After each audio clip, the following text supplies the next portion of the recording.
말씀은 히브리서 9장 12절 말씀입니다. 히브리서 9장 12절 말씀.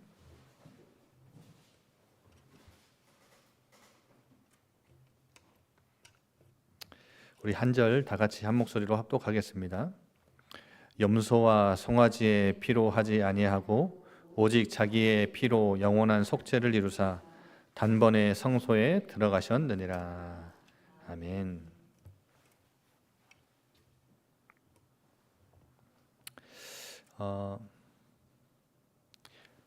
우리가 죄인이라는 사실, 이번 고난 주간을 통해서 여러분이 실질적으로 좀 깊이 묵상하고 깨달았으면 좋겠고요.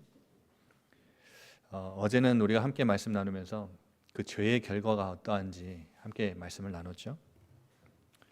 그러면 오늘은 제목이 죄를 어떻게 해결할 수 있는가라는 제목입니다. 내가 죄를 갖고 태어난 죄인이고 죄의 증상으로 죄의 결과로 우리가 이렇게 사망의 여러 가지 증상들 가지고 살 수밖에 없는 존재가 됐는데, 이 죄 문제를 해결하는 길이 바로 십자가죠. 십자가의 보혈입니다. 이 부분에 대해서 우리가 오늘 이 밤에는 잠깐 묵상하고자 합니다. 여러분, 한번 간단하게 한번 생각을 한번 해보세요. 여러분이 자녀를 기르실 때 하지 말라고 하는 것들이 있죠. 아이들한테 야, 너 이거 하지 마. 근데 아이들은 그거 계속 하나요, 안 하나요? 계속 해요. 그러면 엄마 아빠가 막 좀 그 위험한 거, 예를 들어서 자동차가 오는데 막 뛰어간다, 막 이런 거는 좀 심각하게 경고를 해야 되잖아요. 위험하니까. 그래서 야, 너 자동차 올 때 절대 뛰면 안 돼. 너 뛰면 너 큰일 나. 막 엄히 경고를 하죠. 그런데 또 뛰어요. 그러면 어떻게 하겠어요? 너 진짜 일로 와. 너 혼날래? 너 죽을래? 막 이러잖아요. 살릴래, 죽일래 막 다 하잖아요. 깜짝 놀라가지고. 그런데 여러분, 진짜 죽이나요? 아니죠. 하나님은 선악과를 먹지 말라 하셨는데 아담과 하와가 선악과를 따먹었어요. 근데 하나님이 천지를 창조하시고 아담과 하와를 지으시고 그들을 봤을 때 심히 좋았거든요. 하나님의 마음에 이들은 아름답고 소중한 존재예요. 그 말씀드렸죠. 하나님의 형상으로 창조됐다고 그랬잖아요. 이거는 그냥 일반 피조물이 아니라 피조물 중에서도 으뜸이라. 하나님이 봤을 때 하나님이 지으신 피조물 중에 가장 최고야. 너무 소중해. 하나님의 동역자야. 하나님과 함께 교제하며 사귀며 그 호숫가를 산책하듯이 에덴 동산을 거닐며 하나님 대신해서 이 땅을 다스리고 경작하고 만물을 다스리고 이름도 짓고. 그런데 선악과를 따먹었어요. 하나님이 하지 말라 그랬잖아요. 금지 명령을 내리셨는데 그 선악과를 따먹었어. 그런데 하나님은 진짜 죽이셨거든요. 어제도 말씀드렸지만 그 죽었다는 게 에덴 동산에서 쫓아내버렸어요. 쫓아냈다고요. 그게 영적인 하나님과의 분리 단절은 영적인 존재로서 죽음을 의미하죠. 그리고 육신적인 생물학적인 죽음도 그때부터 시작된 거예요. 인간에게. 죄 때문에. 그러면 우리는 아이들한테 너 이거 하면 너 죽어 막 이러지만 진짜 죽이진 않아요. 근데 하나님은 죽이셨어요.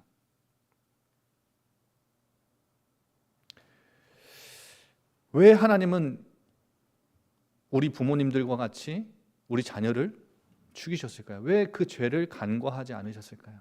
왜 아무것도 아닌 것처럼 그냥 넘어가 주지 않으셨을까요?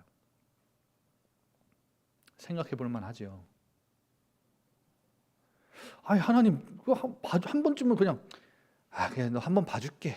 너 다음에는 절대 먹지 마. 이런 것도 아니고 진짜 먹자마자 바로 죽였어요. 반드시 죽으리라, 정령 죽으리라 했던 그 말씀 그대로 하나님에게서 분리를 시켰어요.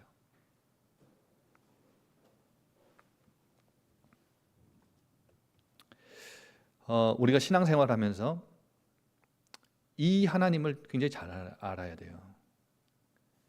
하나님은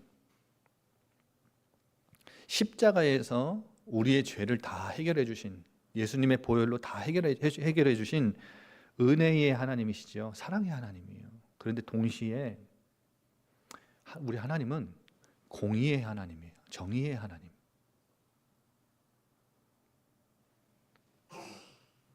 하나님이 왜 그 죄를 그냥 어물쩍 넘기지 않으셨냐? 하나님은 신실하신 분이시고 그 말씀을 반드시 이루시는 분이기 때문에 이 인간이 죄를 지었어? 그러면 그 선악과를 따먹은 죄 때문에 죽어야 되는 거예요. 만약에 이거를 하나님이 어물쩍 넘기시잖아요? 그러면 하나님은 공의롭다고 말할 수 없지요. 하나님은 정의의 하나님이라고 불릴 수가 없어요. 아마 사탄도 그냥 넘어갔으면 계속해서 하나님에게 그때 넘어갔잖아요. 이럴 거예요.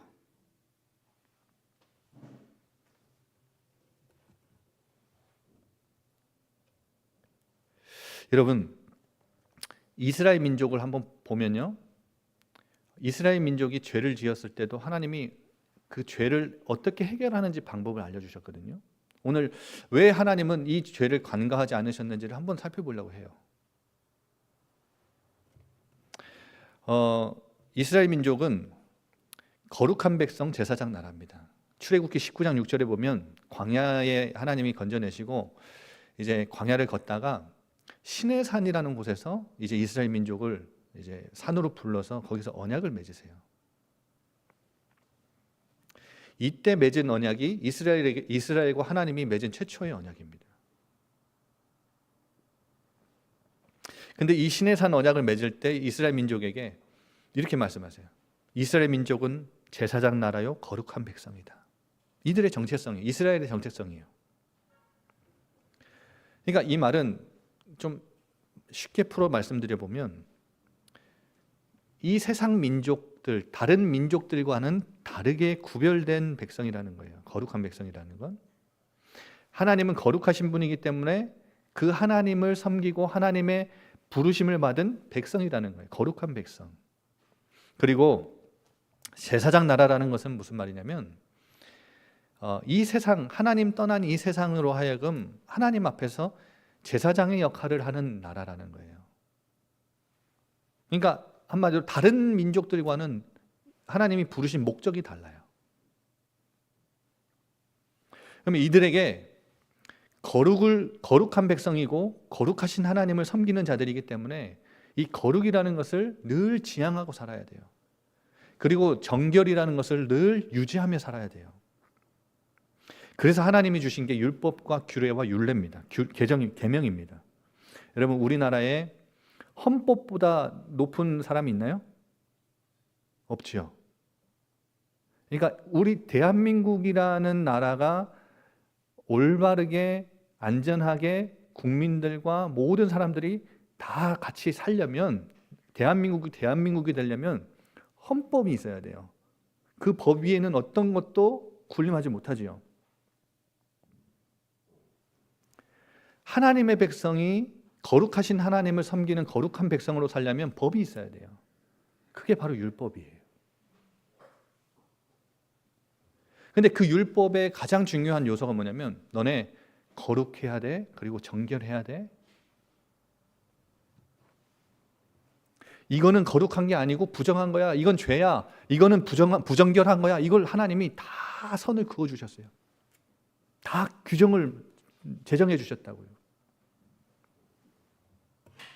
그런데 이 인간이라는 게 이 부정한 세상을 살다 보면 이 죄를 범하고 부정해질 수 있지요.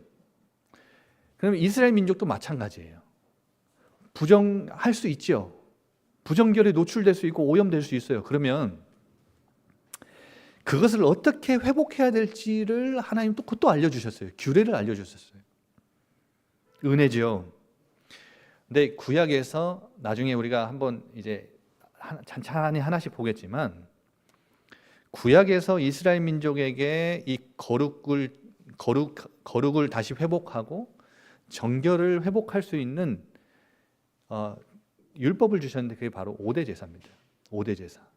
근데 5대 제사가 있는데 그 제사의 핵심은 뭐냐면 제물을 바치고 제물을 준비하고 바쳐야 속량이 가능해요. 그러니까 내가 죄를 지었어? 부정결해졌어요? 그러면 거룩을 회복하고 정결을 회복하기 위해서는 제사를 드려야 돼요. 그게 5대 제사예요.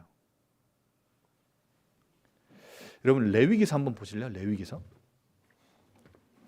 구약 성경에 있습니다. 저 뒤쪽으로 가시면 안 돼요. 앞쪽으로 가셔야 됩니다. 레위기서 1장 보세요. 제가 가진 성경 구약 146페이지입니다. 레위기서 1장에 보시면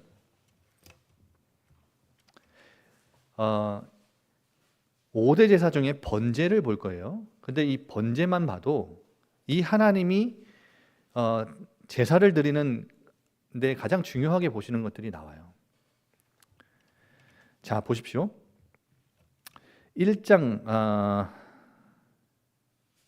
2절에 보면 여호와께 예물을 드리려거든 가축 중에서 소나 양으로 예물을 드릴지니라. 이거는 번제에 해당하는데 원래 제물은 이제 흠없는 수컷 소, 양, 염소, 비둘기 다 가능해요.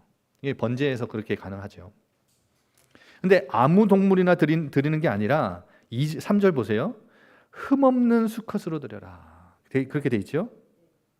그러니까 아무 동물이나 드리는 게 아니라 흠없는 동물을 드려라. 이것도 보면 하나님이 규정을 해주셔서 뭐가 흠 있는 동물이고 뭐가 흠 없는 동물인지 하나님이 다 규정해 주셨어요. 그런데 이제 제사를 드리기 위해서 제사를 드리는 사람이 어떻게 해야 돼요? 그 흠없는 동물을, 가축을 아주 따로 구별해 둔 소중한 가축을 이제 성막으로 끌고 가요. 하나님이 지정하신 장소가 있어요. 거기로 끌고 가면 제사장들이 뭘 하냐면 검사를 합니다. 흠 있는지 흠 없는 동물인지 검사를 해요. 흠 없는 동물은 안 돼요. 못 바쳐요. 근데 흠 있는 동물은 그러면 들어갈 수 있게 해줘요. 근데 4절부터 한번 보세요. 그는 번제물의 머리에 안수할지니라. 그가 누구냐? 제사를 드리는 사람이에요. 왜 안수를 할까요? 흠 없는 동물을 데려가서 검수를 받고 흠 없는 동물이면 통과를 해서 들어가서 제사자가 동물 머리 위에 안수를 해요. 이 말은 무슨 말이냐면 내가 죄를 지었잖아요. 내가 부정해졌잖아요. 이거를 씻기 위해, 해결하기 위해 나온 거잖아요. 그러면 흠 없는 동물에게 내 죄를 안수함으로 전가시키는 거예요. 내 거를, 나를 이 동물과 동일시 만들어서 내 죄를 동물에게 전가시키는 거예요. 그러고 나면 어떻게 되냐면, 자 보세요. 5절에 보세요. 그는 이 제사를 드리는 사람이에요. 제사를 드리는 사람이 여호와 앞에서 그 수송아지를 잡을 것이요. 누가 잡아요? 제사장이 잡는 게 아니라 제사를 드리는 사람이 잡아요. 도살을 합니다.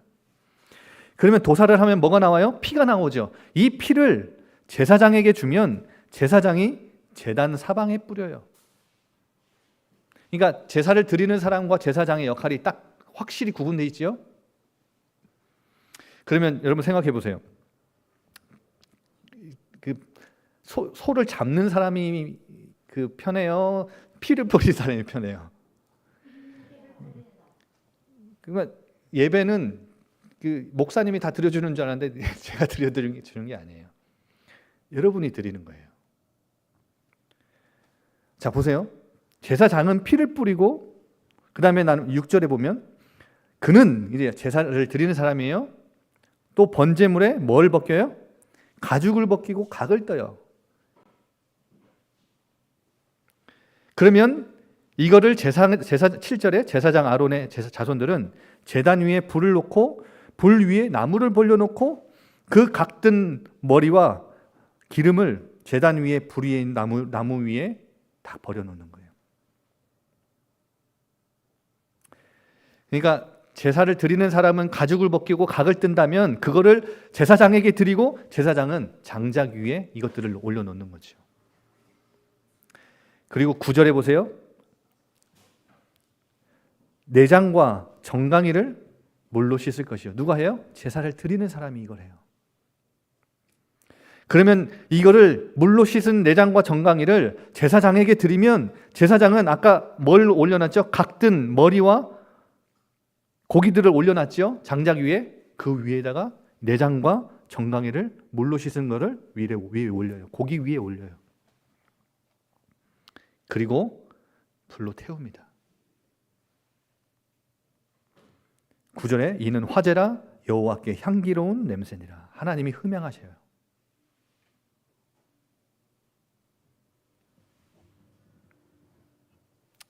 이것은 단순한 행위 아니죠? 단순한 의식이 아니에요. 자, 생각해 보세요. 여러분 상상력을 동원해서 한번 생각해 보세요. 내가 집에서 애지중지 키웠던 양이나 소나 염소 이런 것들을 가지고 왔어요. 내 죄 때문에. 그래서 내 죄를 전가시켜요. 그리고 내가 목을 따서 피를 받죠. 도살을 해요. 가죽을 벗기고 각을 떠요. 내장을 꺼내고 정강이를 물로 씻어요.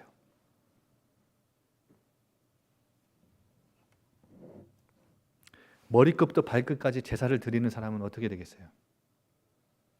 온몸에 모투성이겠어요. 손과 발에는 뭐가 가득하겠어요? 이 코를 막 찌르는 피비린내가 진동을 하겠죠.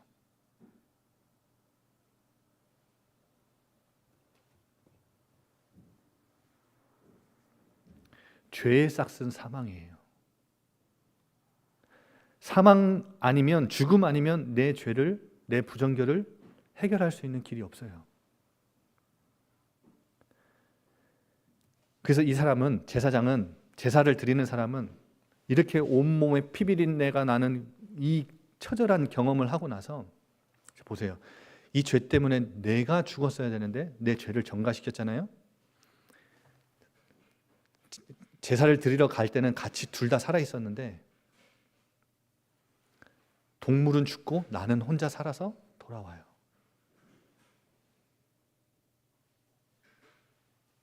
재물은 죽었는데 난 살아 있어요.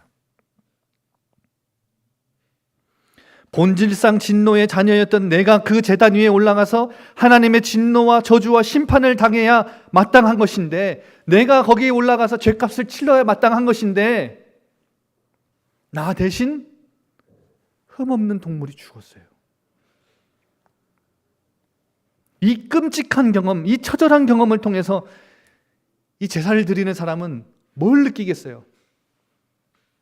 아, 죄라는 것은 이렇게 심각한 거구나.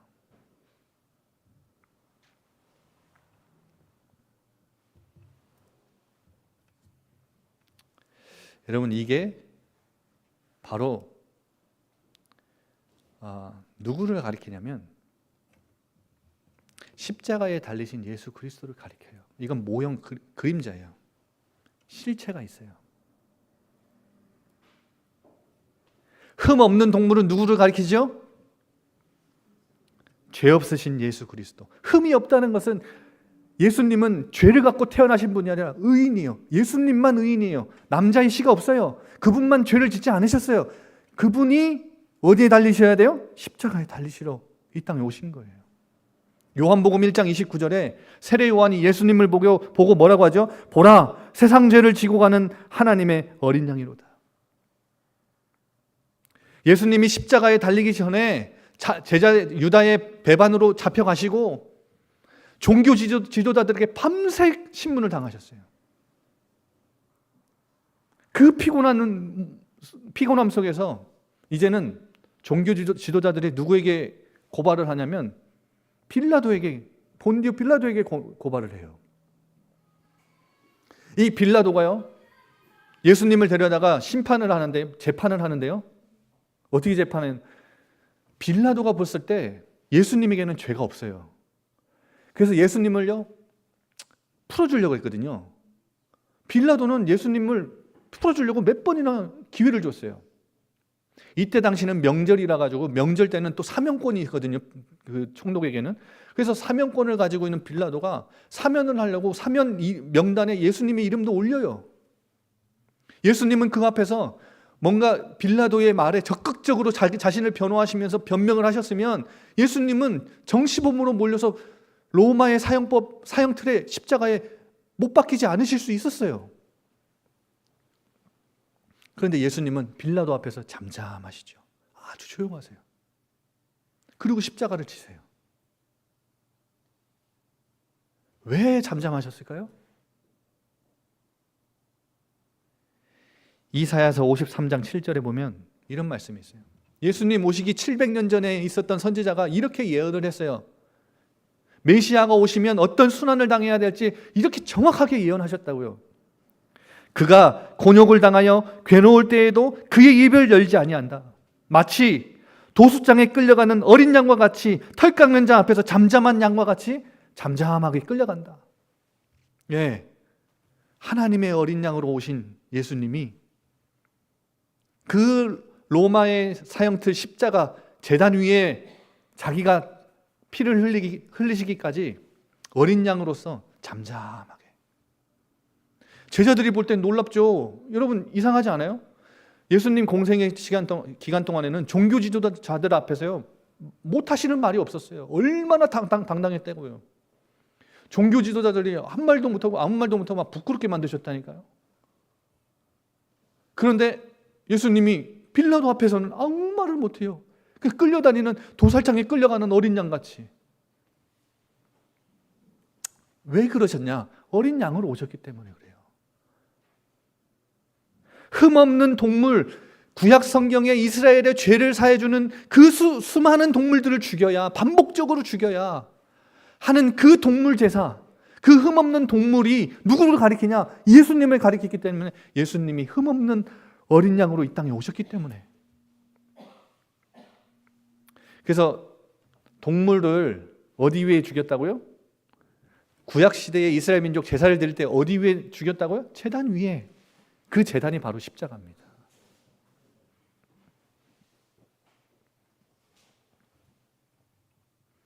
신명기 21장 23절에 보면 이런 말씀이 있어요.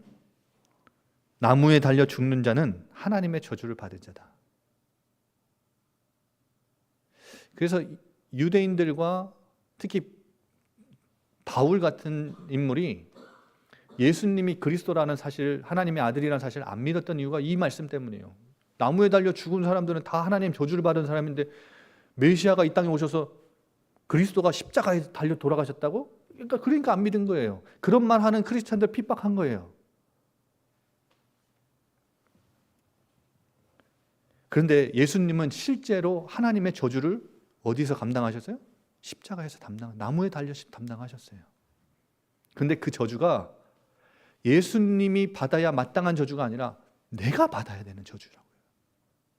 내가 죄를 지어서 하나님 떠났기 때문에 내가 받아야 마땅한 달려 죽어야 하는 십자가였고 죄의 싹시였어요. 죄의 대가였다고요. 내가 죄인이었고 내가 받아야 될 저주를, 나를 향한 저주를 하나님 누구에게 돌리신 거예요? 예수 그리스도에게 돌리신 거예요. 여러분 기억하세요. 제가 왜 이렇게 목 놓아서 계속 말씀을 드리냐면 이건 모르면요 십자가에 매달리신 거기서 나의 죄를 사하신 예수님과 나는 상관이 없어요. 십자가를 생각하면, 십자가를 묵상하면 나 때문에 돌아가셨다라는 이게 없으면요 십자가랑 나랑은 상관이 없어요. 관계 없는 거예요. 지식이죠. 예수님이 2000년 전에 이 땅에 오셔서 사역하시고 그러다가 예수 제자들에게 배신당해가지고 로마의 사형틀에 돌아가셨대. 이거는 누구나 말할 수 있고 누구나 알 수 있는 내용이에요. 네이버 쳐봐도 나오고 구글 쳐봐도 다 나오는 내용이에요. 그런데 그 십자가가 누굴 위한 십자가였냐는 거예요. 바로 나예요, 나. 내 죄 때문에 하나님은 어린 양 되신 예수 그리스도를 제단 위에 십자가 위에 달려 돌아가게 하셨다고요. 왜냐? 그분의 피가 아니면 그 죄의 삭을 갚을 수가 없기 때문에. 그래서 오늘 본문 읽었죠? 히브리서 9장 12절. 동물의 피로 하지 아니하시고. 그러니까 구약의 동물의 피는요, 계속 드려야 돼요. 내가 죄를 질 때마다 계속 드려야 되는데 자신의 피로 영원한 속죄를 이루셨는데 단번에 이루셨다. 우리는 더 이상 구약 시대처럼 그 제사를 계속 드릴 필요가 없어요. 우리가 아직 예수님이 오시지 않은 구약 시대였다면 우리도 마찬가지로 죄를 지면 우리 죄값을 치러야 되기 때문에 어떻게 해요? 동물을 데리고 와서 제사장에게 데리고 와서 우리가 흠없는지 아닌지 검수받고 우리가 피 내고 각 뜨고 해야 돼요.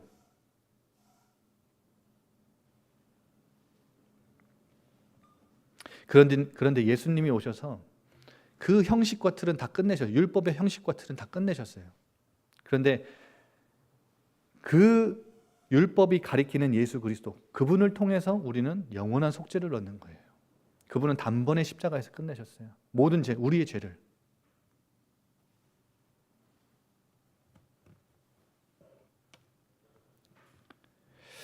그래서 우리 엊그제인가요? 로마서 한번 봤었죠. 마지막으로 로마서 한번 또 봅시다. 우리 봤던 본문 그대로 한번 봅시다. 로마서 5장, 3장.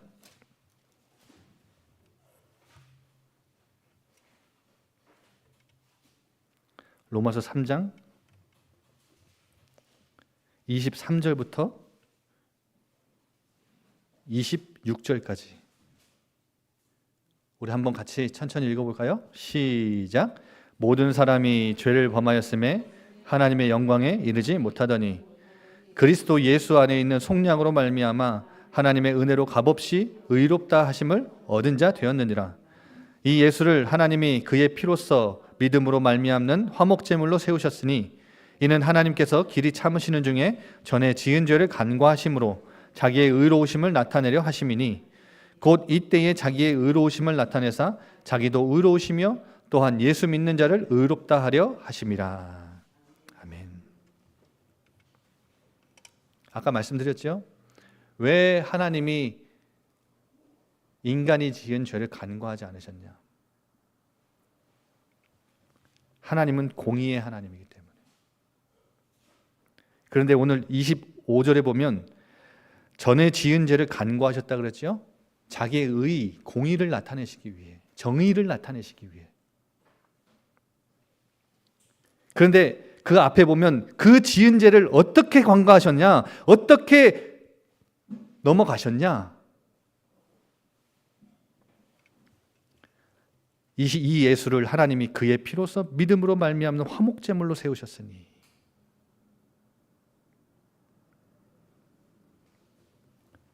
십자가의 피로 하나님의 공의와 정의가 충족된 거예요. 그리고 우리에게는 동시에 하나님의 은혜로 우리는 그의 피를 믿음으로 속량을 받은 거예요. 구원을 받고 의롭다 하심을 얻게 된 겁니다. 그래서 24절에 보면 예수 안에 있는 속량으로 말미암아 은혜로 값없이 의롭다 하심을 얻은 자 됐다. 그거를 25절에 풀어서 설명을 한 거예요. 어떻게 우리가 의롭다 하심을 받았냐? 예수 안에 있는 속량이 무엇이냐? 그의 피로, 십자가의 피로 우리의 화목제물, 하나님과 나를 화목케 하는 화목제물 되셨다. 화해하게 하는 화목제물 되게 하셨다. 그래서 하나님이 오래 참으시는 중에 그 전에 지은 죄를 간과해 버리셨다. 그래서 자기의 공의를, 정의를 나타내셨다. 그래서 십자가는 하나님의 공의와 사랑의 교차점이에요. 이 얼마나 놀라운 은혜입니까? 하나님은 공의도 지키시고 백성을 향한, 인간을 향한 사랑도 지키셨어요. 어디서요? 십자가에서. 십자가는 하나님의 공의의, 하나님의 심판인데, 저주인데 예수님께 돌리시고 예수님을 향해, 우리를 향한 사랑을 확증하시고 나타내신 거예요. 우리로 하여금 구원받을 수 있는 길을 열어주신 거예요. 우리 한번 이 시간